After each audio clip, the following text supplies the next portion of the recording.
Welcome into another episode of FCS Rundown with Chriswell and the coach. I'm your host, Josh Chriswell, joined as always by my co-host, the coach, Gene Clemens, and we're back, the fourth week of the show in the first week of the FCS playoffs. Gene, I think this might be the most excited I've been for a show since we started doing this. It's definitely the most excited I am for a show. I'm looking forward to talking about this bracket, this de facto Mountain, Missouri Valley football conference section of the bracket and everybody. I think people, what you think is actually going to happen is probably not going to happen. No doubt. We're going to dive into it right away, give our final four predictions. But, real quick, Gene, what was your initial reaction whenever you saw the bracket come out? I know there are a few eye-popping things, but, what was the thing that stood out to you the most?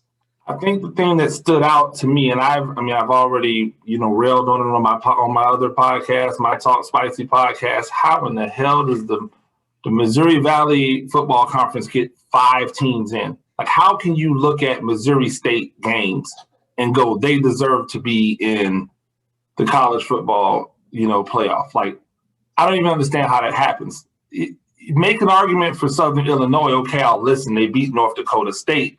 But then the North Dakota State win doesn't look as good when they've struggled versus other teams, and they lost to South Dakota State. And then how do you jump South Dakota State to the number 1 seed? They haven't even been like the number 1 seed the entire year. So just the idea that they just leapfrogged all these other teams to the number 1 seed really is just, I don't know. It's baffling to me. Baffling. Well, for me, I don't have too much of an issue with South Dakota State jumping all the way up to number 1. I think from a quality wins perspective, they're there. You had me surprised. I didn't think Jacksonville State had a shot to get in the top 4, and you proved me wrong. They got in there, took that number 4 seed, and really have a favorable matchup. But, I liked how everything shook out in the bracket, but it definitely seems like they didn't really give Sam Houston too many favors. But aside from that, before we get into our picks, how about Eric Schmid being left off the Walter Payton Award? That's ridiculous. Is that absolutely ridiculous? Absolutely ridiculous. Like, how do you leave one of the best quarterbacks in the FCS off the Walter Payton Award? But then you put like guys on that have zero chance of winning it. No, you put like a receiver that played like 4 or 5 games in the fall and 0 in the spring, and it's like, why? I think I feel like they almost put certain players on there just so that there's no doubt. Yeah, just so that they could say because they screwed people so royally on this bracket. If you ask me, they like, we gotta make it up to them in these awards and at least give them some type of recognition. So I think that's what they did. Yeah, definitely going to be interesting. But, let's dive right into it. Gene, give me your final 4. We've got the 16-team bracket. Who are your 4 teams that you have playing to go to Frisco? Gosh. So first off, I think South Dakota State has the easiest road, obviously. Even a second-round matchup between Southern Illinois, either Southern Illinois, who they've already beat, or Weber State, who has not looked like the normal Weber State we've become accustomed to. I think that gives them a really nice run to the final. So I'll put them in as the first team. I think that Jacksonville State, if Jacksonville State doesn't make the Final Four, it'll be a disappointment to me because I don't think Davidson can hang with them, and I don't think Delaware has the defense to be able to stop them or the offense to be able to overwhelm them. So give me Jacksonville State. Eastern Washington is coming out of that other section. I know people don't want to say it. Eastern Washington is better than what they believe. They're going to beat North Dakota State pretty easily, and then they're going to upset Sam Houston State. So Southland people get mad at me right now. It's okay. I love Sam Houston State. You're going to be phenomenal. By the way, really quick, North Dakota State, get them now. You're not going to want to see them in the fall. They're going to be really, really good in the fall. Sam Houston State, they're going to be really, really good in the fall. But in this, I just think Eastern Washington, they're set up to upset some people. And then in the other bracket, I think North Dakota is the dark horse that comes out of there, even though I think the James Madison's defense might be one of the best defenses, if not the best defense in college. It'll be interesting because I just don't think they've been challenged yet. They won't be challenged with VMI really, and they'll roll into North Dakota State and get a load of Weah, and that's a whole different animal up there in North Dakota State. Yeah, you bring up a really good point. You know, whoever they have waiting for them in that second round, I think is going to be a test like they haven't seen all season whenever it comes to James Madison. I still have JMU making it out of that side of the bracket, but the only reason why is that we don't know what to expect from North Dakota, right? You know, we saw them jump off to that electric start all the way up to number 2 in the polls, and then they get blown out by North Dakota State, and we don't see them again for now. It's been like a month and a half. So I just don't know what to think about them. Like if this was week 4 or 5 of the season, I'm probably taking UND to go on a deep run, maybe even win it all. But I'm just a little bit hesitant just with them not playing too much as of late. You know, I'm rolling with them. I'm sticking with Sam Houston. I think they got the toughest path by far out of any of the top seeds, which is kind of funny because they were supposedly the number 2 overall seed, but it seems like they gave them easily the toughest first round matchup and then easily the toughest potential second round matchup. But I think the Bearcats make it through it. I think that they have enough offensive firepower to get past Monmouth first off. Then they have enough offensive firepower to race past, North Dakota State if they get in a battle. And then they have the defensive side to take care of it if you get into a potential shootout with Eastern Washington. So I just like the way they match up. I know they have a tough path, but I think they can get through it. Sending it over to the other side, I'm there with you on South Dakota State. Don't really have that difficult of a path. I think probably the easiest path out of all these teams, just with Weber's struggles and then the fact that they beat Southern Illinois by 41 already this year. And then the last but not least, I'm going to roll with Delaware to surprise everyone a little bit. Jacksonville State, I'm not as high on as you. I think if it was, Zion Webb has been solid, and if it was Zarek Cooper behind center, who they had for that Florida International win, I definitely would be riding Jacksonville State, especially at the odds they're being given, I think over 10-1 right now. So definitely an interesting one to keep an eye on from a betting perspective. But I don't know. I just think Delaware has been blowing teams away. Probably hasn't seen a team like Jacksonville State yet, but they have had some solid competition, Villanova, Rhode Island. So I like the way that they've kind of been taking care of business. So give me South Dakota State, Delaware, James Madison, and Sam Houston duking it out in the semifinals to go to Frisco. I like it. I like your 4 as well. I think it'll really come down to who's playing, who's playing their game the best. The one thing I really love about this spring is weather's not going to be a factor. Nobody has the weather on their side, at least none of the teams, because you've got dome teams that play in the north. And then, these southern teams is going to be great weather. So it'll be interesting. Maybe Frisco could get interesting. Yeah, Frisco could get interesting, though, here in a couple weeks, because then all of a sudden these southern teams might have a little bit of an edge in that heat. Super hot. Absolutely. Super hot. No doubt. But, about to get into our favorite bets of the weekend real quick before we run down our rapid-fire picks with our producer, David Graff. Gene, what are you looking at for this weekend slate as your favorite bet? I think Eastern Washington money line. I'm going to be honest about it. I don't see North Dakota State beating them. I know that, North Dakota State fans are the ones that are irrational going to come at my throat. I just want people to know, I think North Dakota State is my favorite to win the national championship in the fall. This is not the fall. Eastern Washington is ready to pounce. They've been getting their defense together slowly but surely. I think at a plus 210 right now, it's a fantastic value for a team that should not be a 6.5 point underdog to a 2-loss Missouri Valley football conference team. The only reason they're a 6.5 point dog is because that team's name is North Dakota State.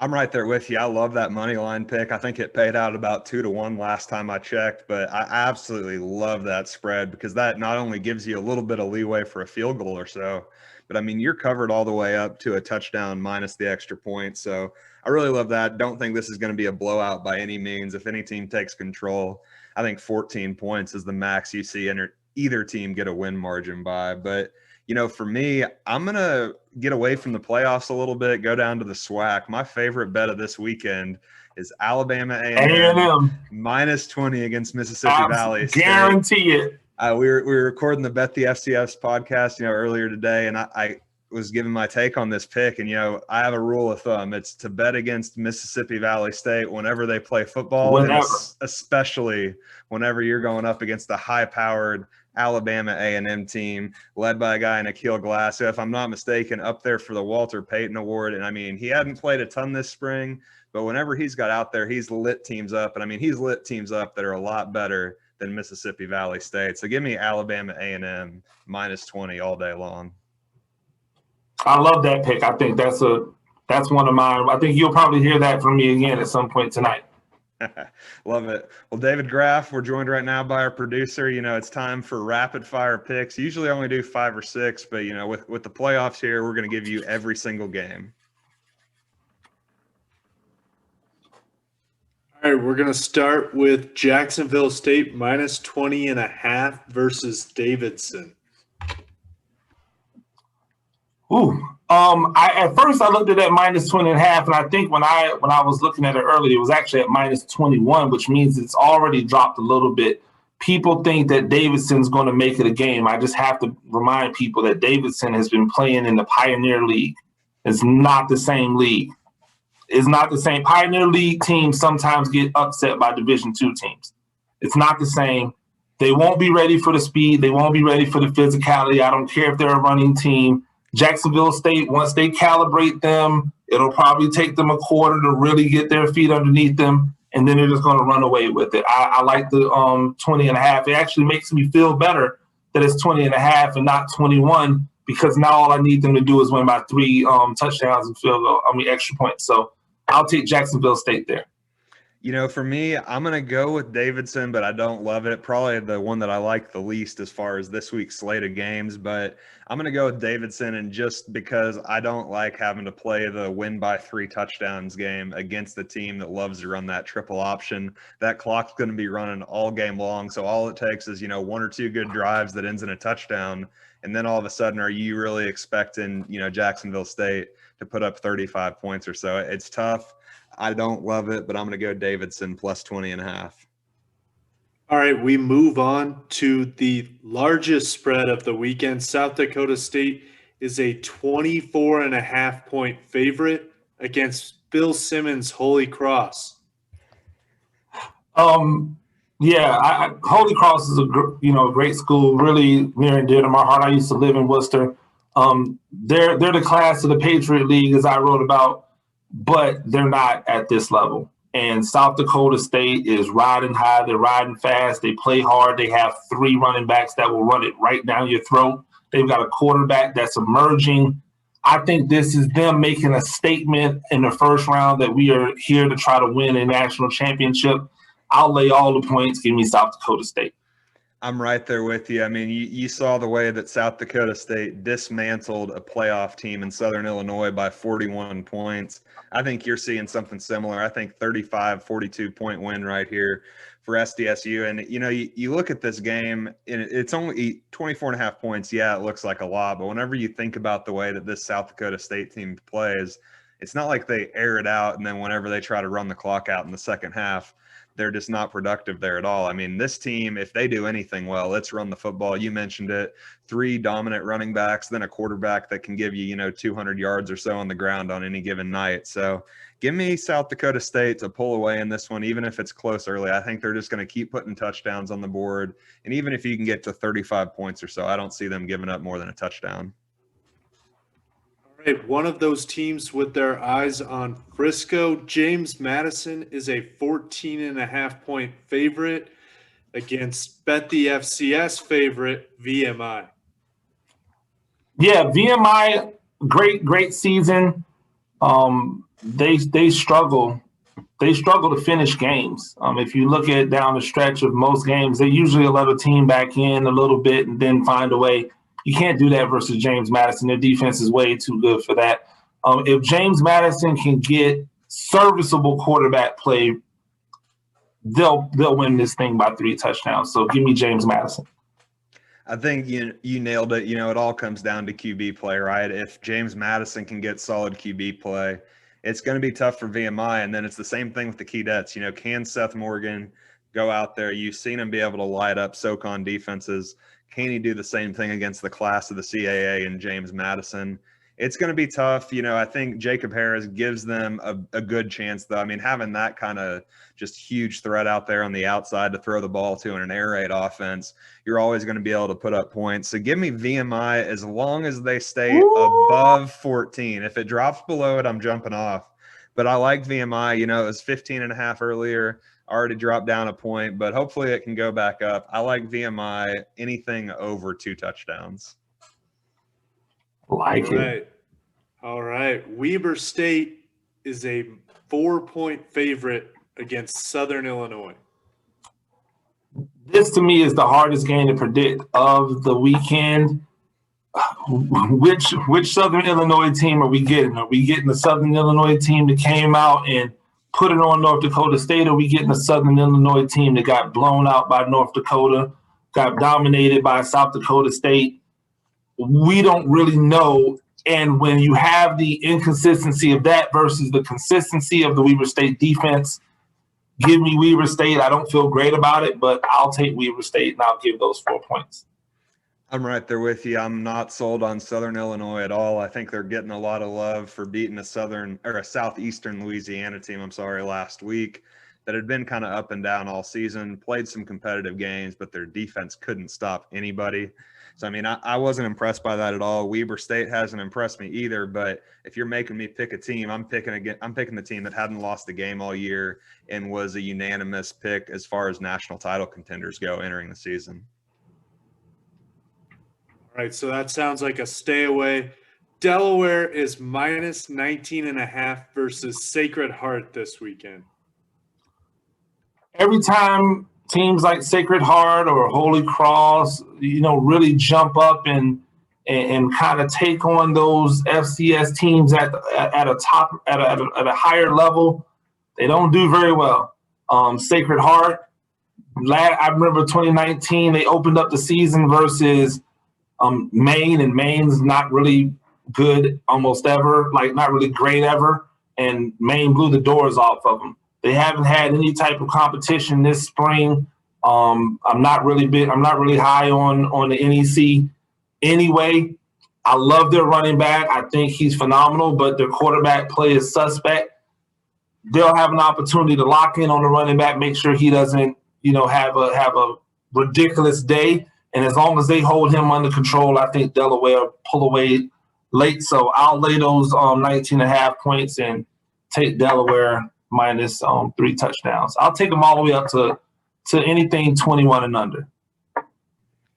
I'm not a huge fan of this one as well. Really, the only 3 touchdown or more game that I like is South Dakota State at minus 24.5. But if I've got to pick it, I think I'm going to go Sacred Heart plus 19.5 for kind of a similar reason why I picked Davidson, a team that focuses on running the ball. And even whenever they pass the ball, a lot of times they're looking at their running back. So you're not getting a lot of incomplete passes. So that clock's going to keep moving, just like that Davidson game. And I think it's a similar scenario. If it dips any further, especially closer to that 17 range, I might jump on Delaware. But if I'm having a pick, I think I'm going to take Sacred Heart plus the 19.5 points.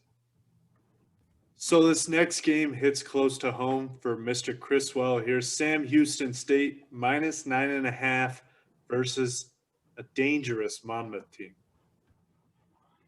Yeah, Sam Houston State's seen Monmouth. It's called Incarnate Word. I mean, it's the same team. They did pretty well versus Incarnate Word. Actually, if you think about Incarnate Word, if you think about Nichols, I mean, good running back play, dynamic receiver, quarterback that has an ability to run and pass.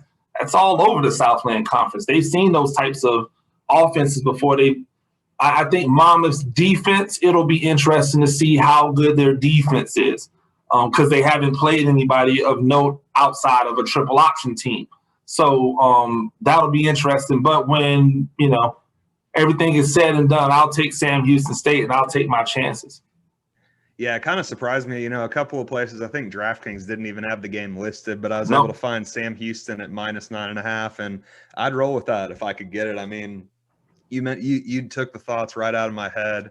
UIW, essentially the same team whenever it comes to the offense, and the Bearcats absolutely shut them down last week, won that game 42-14, and it wasn't even as close as that. So, I mean, I think the way that Sam Houston has handled teams, you mentioned Nichols, these are games where you have those very balanced, high-power offenses that just get shut down and Sam just rolls over them. So I think that combined with the athleticism factor, I mean, you have arguably the best athlete in the FCS in Jaquez Ezard at receiver, and then you've got a quarterback that runs a 4.4 40 in Eric Schmid. So, I mean, I just think there's going to be too much speed on the field for Monmouth to keep up with. I think they keep it close, but I still see the Bearcats winning by 2 or 3 touchdowns. All right, we head to what Google tells me is the Rough Rider state for our last 2 games of the weekend. We'll start with the University of North Dakota up against the Fighting Bobby Petrinos in Missouri State. North Dakota is a -6.5 point favorite. Yeah, and just in the time, I think that line is going to dance because nobody's on the Fighting Bobby Petrinos. Like, I'm pretty sure if you go and look up the line right this instant, it's probably 7.5, 7 right now. I don't understand why everybody's on the Missouri State bandwagon. The times where they've actually had to play legitimate competition, and I don't include Southern Illinois in that because Southern Illinois is kind of like the what are you getting competition. They rose up to play North Dakota State. They got blown out. They played University of Central Arkansas twice. It wasn't competitive twice, even though one time the score was close. All of the teams that they beat this year have been teams with losing records outside of Southern Illinois. So when I look at what they bring to the table versus what North Dakota State brings to what North Dakota brings to the table, please don't kill me, North Dakota State fans. What North Dakota brings to the table, which is a running game that is pretty hard to stop and a quarterback that's pretty darn good, I don't see how they hold up. I'll take North Dakota. As long as it doesn't creep up into that 8-9 point range, then I may start looking for a handcuff. Yeah, right here, I think as long as it's under 7, I'm there with you on North Dakota.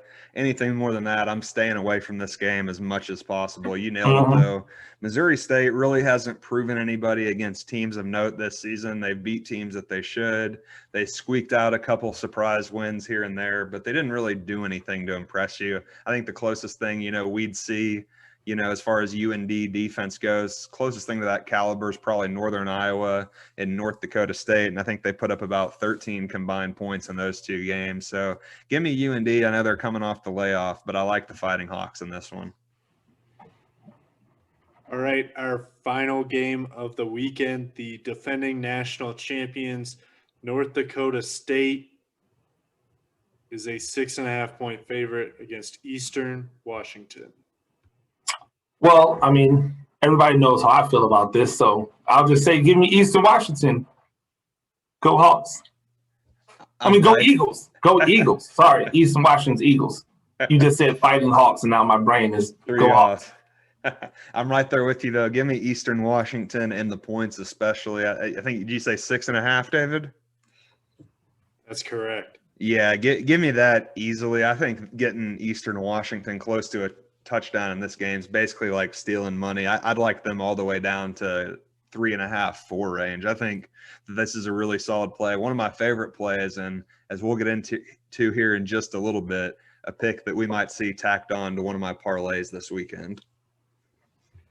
Eastern Washington is a 7-point underdog at Caesars, as well as to Gene's point from earlier. The game has already creeped up to 7.5 points at Caesars as well for UND Missouri State. So who knows where you want to put your money, but it's that Missouri Valley bias. That's where these guys are putting their money. Not a whole lot of differences between the two of them, but there are some.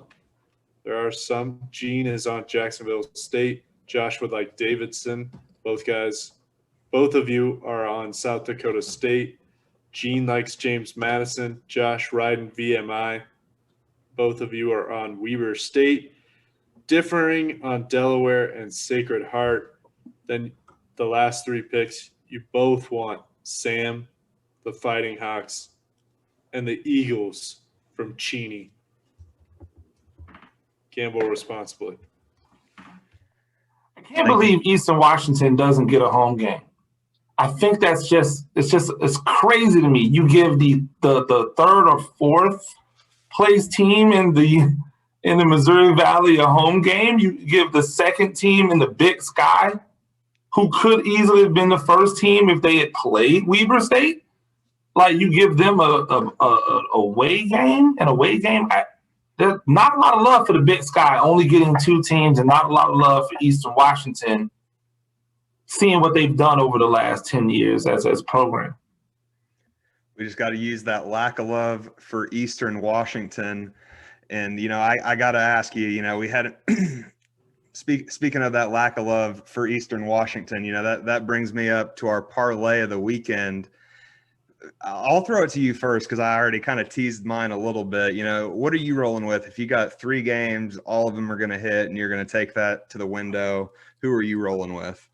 I've had a few that have not hit, or last week I would have hit, but one of my teams ended up with not playing. I felt very good about the last few parlays that I've given people, but this one I feel really good at. So it's a parlay. You don't need the money line. It's 3 teams. Go and take all the points you can get. So give me Eastern Washington minus that 7 or whatever it ends up being at. I'm going to take Eastern Washington and take those points. I'm going to take Alabama A&M, and I'm going to give up that 20.5 because they're playing Mississippi Valley State. That's the reason they're playing Mississippi Valley State. Like this, it's a real thing, by the way, that bettors do this. And I'm glad that I wasn't the only one that had that theory, because I feel like I got a couple of weird looks whenever I said it, but I'm glad that you're right there with me. No, I used to be the same way when people were playing USF in basketball. Like if you were playing South Florida in basketball, take whoever they were playing because they were that bad. And sometimes that's the best thing you can do is just find a really, really bad team and follow them around. My last pick, though, I think that South Dakota State is going to just manhandle Holy Cross. And even though it's a big spreads are big for a reason. So give me South Dakota State minus the 24 for my 3. So Eastern Washington getting the points, A&M and South Dakota State giving up the points. Enjoy your winnings. Man, for me, I think me and you both the past couple of weeks, we've been one away on the parlays from sending our listeners out with a winner. I think this is the week that it happens. For me, I got to stick with that Alabama A&M. I mean, that 20 points, it's almost like it's too easy. You would like them, I'd think, almost all the way up to 24-ish. 28, yeah, that's what I was going to say. Is I said 24 just to account for the field goal, but like 23.5 even for sure. I think that's easy money. I think, give me – there's so many good ones to choose from. I mean, I don't love them all, but I like Weber State at -4 against Southern Illinois, going up against a team that neither of us are too impressed with. So give me that in my second game. And then for my third game, going to do a little bit of an over. I've got James Madison and Virginia Military Institute, 46.5 points. You give me 46.5 points with a team that likes to run the air raid, and I'll take that every single day of the week. So those are going to be my 3. Although, I mean, there's still several more that I'm feeling good about. Eastern Washington's one that if you want to really risk it, I would throw them at, +7, +6.5 is maybe that 4th leg. So I would say, I gave you my 3 and then I gave you an extra one if you want to get risky with it. But don't get mad at me if the 4th one doesn't cash. Absolutely. I think I just, man, that Alabama A&M game just seems like so easy money. I mean, And I know people always tell you to caution about doing this, but when you look at like opponents and the fact that Alabama State wasn't even competitive with Alabama A&M, yet they blew out Mississippi Valley State. Just like trust us. If we're wrong on that one, look, we're wrong. But I like that bet. That'll definitely be a single bet that I make this weekend, and it'll definitely be a parlay bet that I make this weekend. And matter of fact, if I hit, I may just come in here like rubbing the tickets together just so you can see them. Well, it won't because it's all digital, but you know what I'm saying. Hey, I've been riding Alabama against the spread every single game this year, and it hadn't proved me wrong yet. I don't think this is the week to do it. So I'm feeling pretty good, but that does it for this week. You know, we're headed off into the very first weekend of the FCS playoffs, and it's time to get some winners. I'm Josh Criswell. He's the coach, Gene Clemens, and you've been listening to FCS Rundown with Criswell and the coach. You can find us on Apple Podcasts, iHeartRadio, Spotify, wherever you listen to your podcasts. We've got you covered.